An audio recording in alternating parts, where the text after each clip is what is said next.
Gusto kong simulan yung aking message by giving a message to our comrades and fellow Filipinos who are now in France. Kasi bukas, Saturday, Paris time, meron din silang rally doon.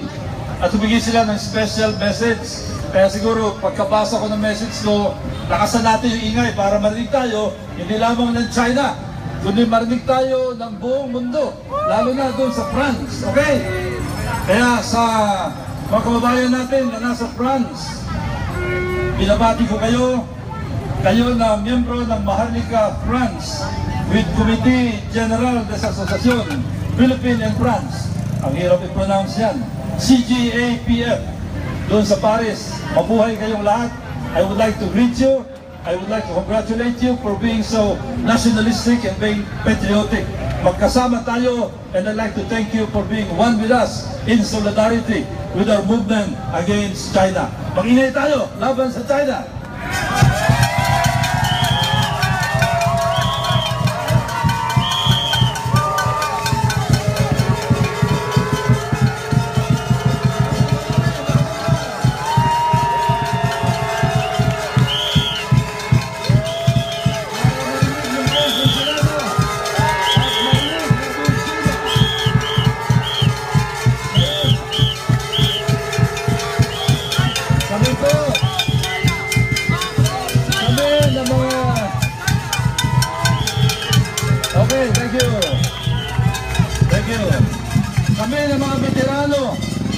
Marami ng rally dito sa harap ng China Consulate. Noong una pa, hindi pa nagsisimula itong issue na to, nagrarally na tayo. Lightning rally, nagrally tayo noong 2013, noong 2014, noong June 12, nagrally tayo. Pero ngayon, nakita ko, ngayon, napakalaki na ng grupo. Yan ay malakas na boses para marinig at malaman ng buong China. Ingay ulit! Laban sa China!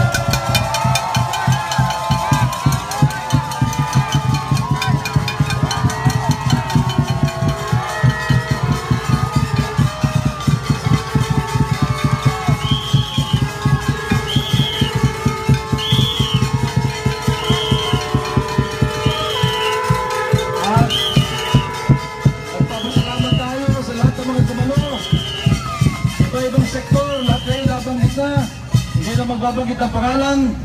Gusto lang sabihin na ngayon nagsama-sama tayo at ang nag-organize ng grupo na ito ay yung bagong tatag. Ito yung dating marcha para sa kalayaan.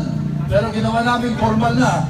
Ang tawag sa organisasyon na ito, Marcha, Movement and Alliance to Resist China's Aggression. Marcha. Ano ba yung aggression?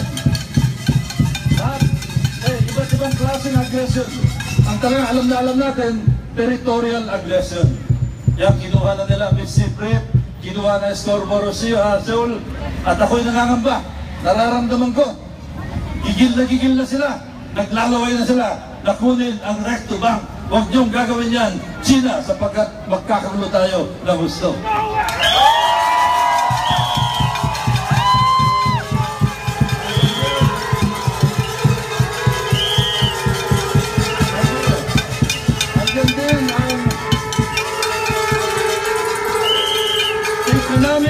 Economic aggression.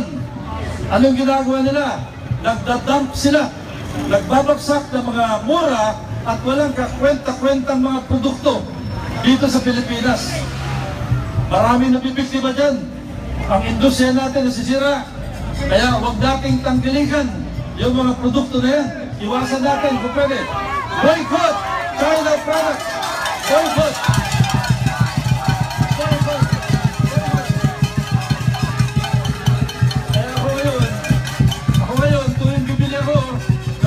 Tinatanong ko muna, saan magawa yan?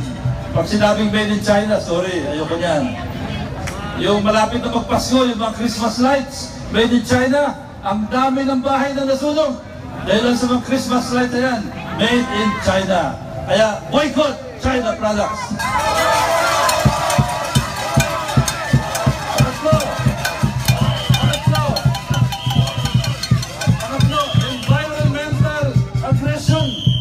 walang kakonsyensya. Sinisira nila ang kalikasan. Hindi lamang tayo nabibiktima, buong mundo. Yung coral reef, yan sa South China Sea, sa West Philippine Sea, na-reclaim nila, nasira. Yung mga isla ron, yung Scarborough Shoal, tapos yung black sand natin, sa Ilocos, sa Zambales, ninanakaw nila, dinadala. Kaya economic aggression, yung environmental aggression, ikundina natin, mag-ingay tayo laban sa environmental aggression ng China.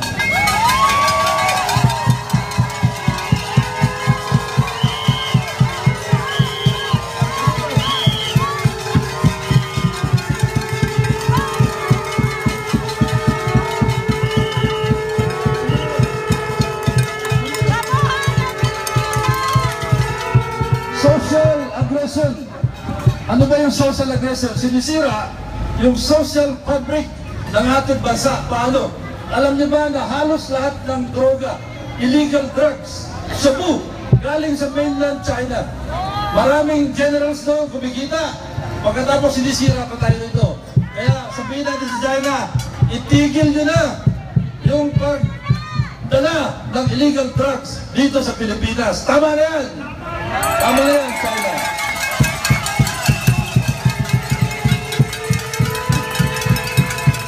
And finally, yung panghuling klaseng aggression. Medyo tahimik na aggression ito. Pero ito, nakakatakot talaga. Ano yan? Political aggression. Bakit ko sinabi ito? Alam niyo ba, 1996 pa, kung sa Estados Unidos, nagkaroon na ng Senate investigation sapagkat nalaman nila na yung mga Chinese nagbibigay ng pondo, nagbibigay ng pera sa mga politiko ron. Eh kung sa Estados Unidos, sa Amerika, ginagawa nila, baka dito gawin nila. Kaya sabihin natin, China, huwag kayong makialam sa politika namin dito sa Pilipinas. At sabihin natin sa mga politiko, huwag kayong makinig sa China. At dapat sa mga politiko natin, mga senador, mga congressman, dapat marinig namin kayo. Tumayo naman kayo sa pagkati namin kayo naririnig. Sabihin nyo kung ano paninindigan namin ninyo sa China. Yan ang lahat ng klaseng acts of aggression. At sa muli, ako'y nagpapasalamat sa inyo. Mabuhay ang Pilipinas! At muli, iparating natin sa China.